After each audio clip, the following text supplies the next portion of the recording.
Dans cette capsule, nous allons voir comment se détermine l'équation de la droite de régression à l'aide de la méthode de la droite médiane-médiane. Nous allons tout d'abord effectuer quelques rappels.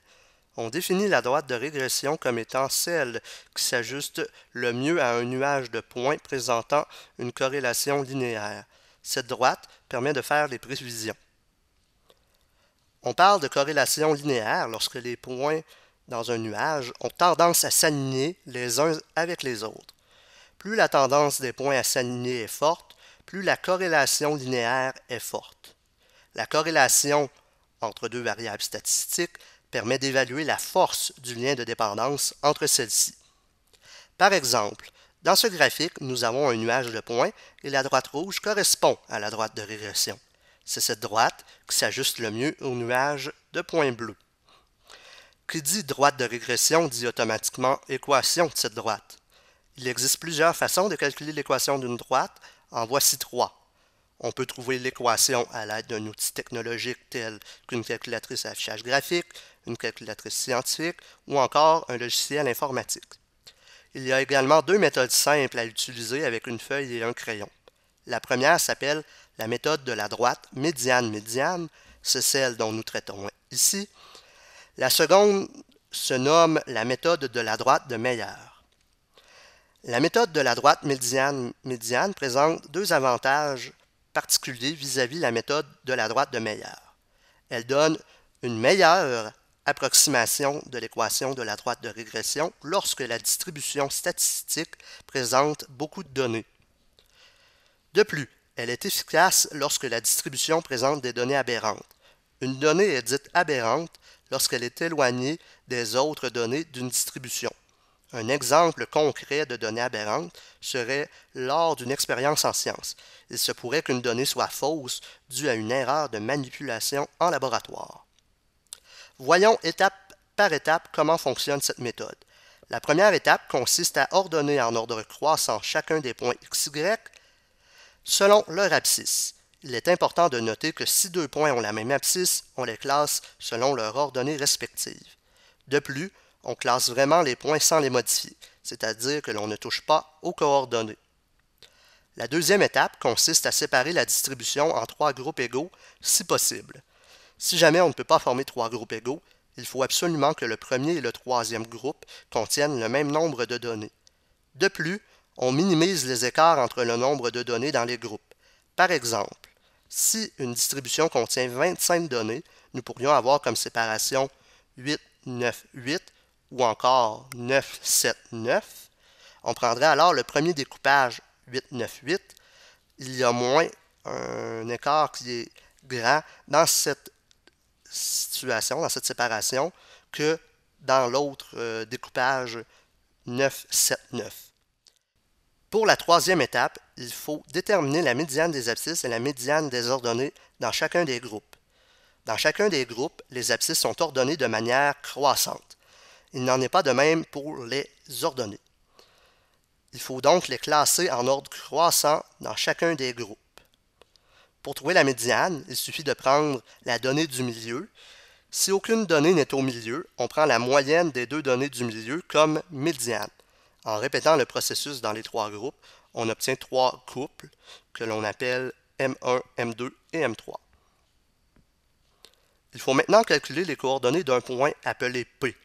Les coordonnées de ce point correspondent à la moyenne des abscisses et à la moyenne des ordonnées de M1, M2 et M3.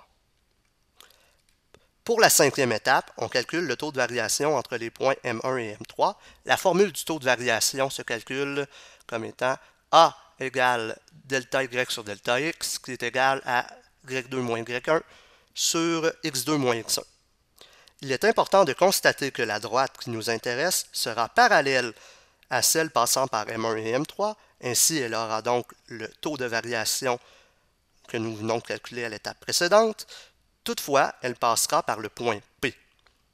Ainsi, pour calculer l'ordonnée à l'origine B de la droite de régression, on doit utiliser les coordonnées du point P. On remplace x et y dans l'équation y égale à x plus b par les coordonnées du point P. Ensuite, on isole B. En dernier lieu, il ne reste plus qu'à écrire l'équation de la droite de régression sous la forme y égale ax plus b. Avant d'effectuer un exemple, regardons simplement ce schéma. Les points M1, M2 et M3 sont indiqués en rouge et le point P est quant à lui indiqué en vert.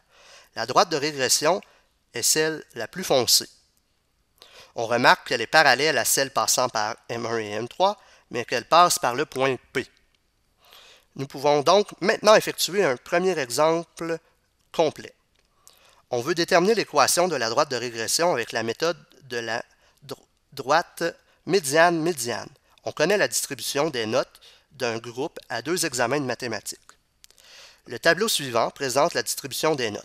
Il y a 21 élèves dans ce groupe, donc trouver l'équation de la droite de régression nous permettrait de prédire la note d'un élève au second examen si l'on connaît sa note au premier examen. Toutefois, cette prédiction sera meilleure plus la corrélation linéaire sera forte. Ici, c'est le cas puisque le coefficient de corrélation linéaire que l'on appelle R vaut 0,86 environ. On débute en réordonnant les points X, Y en ordre croissant par rapport aux abscisses. On obtient alors la distribution dans le second tableau. Il est important de remarquer que les X sont toujours associés au même Y. Nous sommes rendus à séparer la distribution en 3 groupes égaux, si possible. Ici, c'est possible puisque la distribution compte 21 données. Donc, on peut obtenir 7 données par groupe. Toutefois, ce n'est pas toujours ainsi. Il faut donc être prudent à cette étape. On prend maintenant chaque groupe individuellement, puis on trouve la médiane des abscisses et la médiane des ordonnées. Les ordonnées n'ont pas été reclassées. Il faut donc le faire dans chaque groupe. On obtient alors les couples suivants. 45,54, 73,79 et 92,84. Les ordonnées de chacun de ces couples sont indiquées en rouge dans l'image. Maintenant, on calcule les coordonnées d'un point P en faisant la moyenne des abscisses et la moyenne des ordonnées de M1, M2 et M3. On obtient alors comme coordonnées du point P 70,72,3 périodiques. On calcule le taux de variation de la droite de régression en utilisant les points M1 et M2. On obtient alors environ 0,638 comme taux de variation. Il ne reste plus qu'à calculer la valeur de l'ordonnée à l'origine B dans y égale à x plus b. Pour y arriver, on remplace x et y par les coordonnées du point P et on isole ensuite B.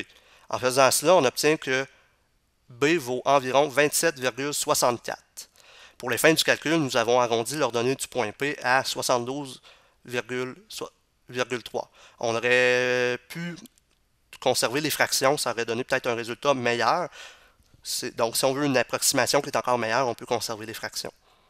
Ça va nous assurer d'un meilleur résultat. Ainsi, l'équation de la droite de régression avec la méthode de la droite médiane-médiane est y égale 0,638x plus 27,64. En comparaison, un outil technologique aurait trouvé y égale 0,708 plus 22,38. Donc, il y a quand même une certaine différence, mais il ne faut pas oublier que notre approximation est bonne pour les valeurs qu'on lui a données. Pour en savoir plus, n'hésite pas à consulter la bibliothèque virtuelle d'AlloProf.